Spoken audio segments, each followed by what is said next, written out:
So our witch is coming along nicely. I've already added a little more colour, and now I'm going to paint something you always ask about and that always gets a lot of attention: the details and accessories. More specifically, I'm going to paint the leather bag and the bells using the non-metallic metal technique. First of all, I'm going to paint everything in brown black. I won't be using black because I like it to have a hint of brown, dark brown. I'm going to coat everything with great care not to go over the edges, so as to profile and highlight the details I'm going to paint.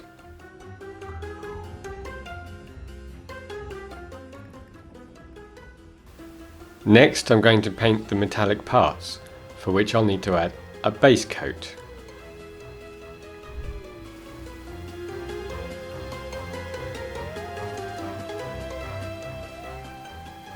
I'm going to paint the other hanging parts as if they were bone necklaces.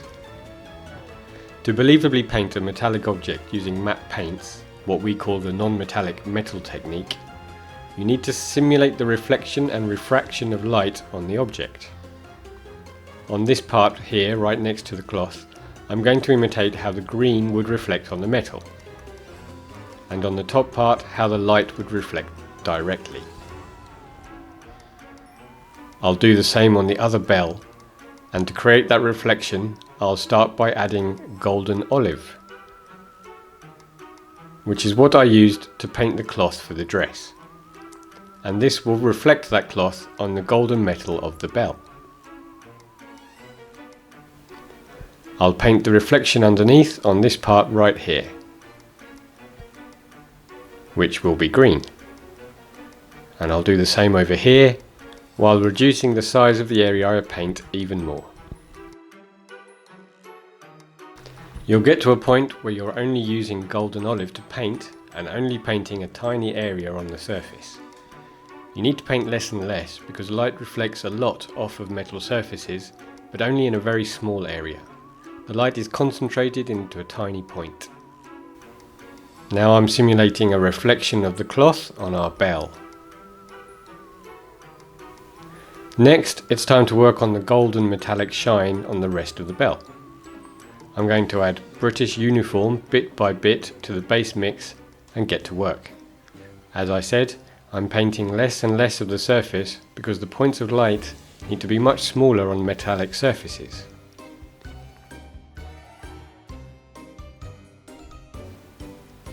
If you have ridges on your model, it's very important to profile them. This profiling is what will make the piece look metallic in the end.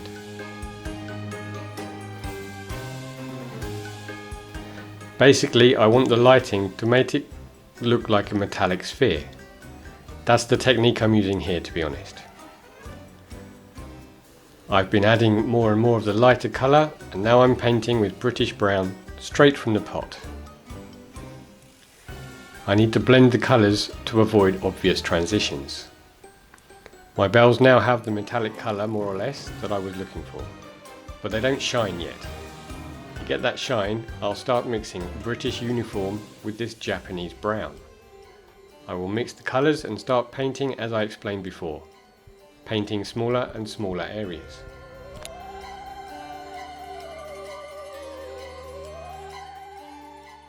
My bells are almost finished now, but they are missing the brightest highlights, the strongest reflections.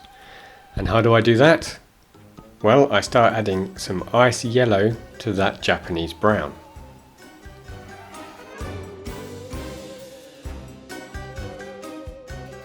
In the end, the shine has to be concentrated into a single point of light.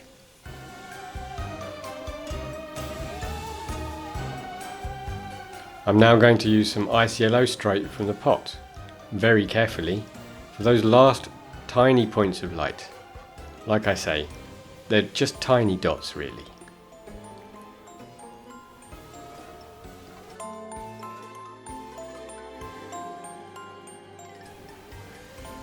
Now I'm going to use a dark reddish colour like this reddish black to add shadows in a few areas.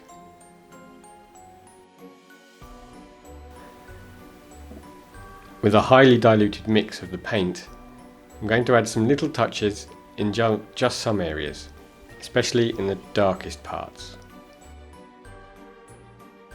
So here is my Winnie after I finished painting the bone necklace details.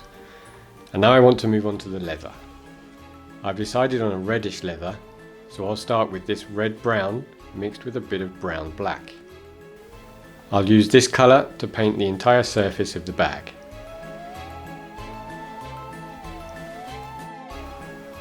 And here I've finished painting the leather bag with that colour. Now I'm going to continue to add red-brown to the mix and gradually lighten the colour for the highlights. I'm not going to focus too much on the details to begin with, but rather just distinguish the different sections. So that's the base coat and the first highlights done on the leather bag. Because I decided on a reddish leather to match the hair on my witch a little, I'm going to start adding deep orange to my red-brown. I add it bit by bit and start adding more highlights. As you can see, the leather is starting to look more realistic now. To continue the highlighting process, I'm going to add this lighter shade of orange-brown to the mix. I'll also use this to add some texture and more light.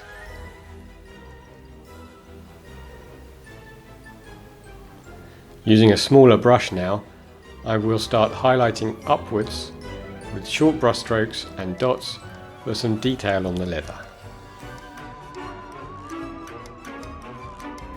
Now I want to add more detail to the wear and tear. For that, I'll add a bit of sunny skin to the mix and make tiny dots of colour that will give the appearance of wear and tear on the leather.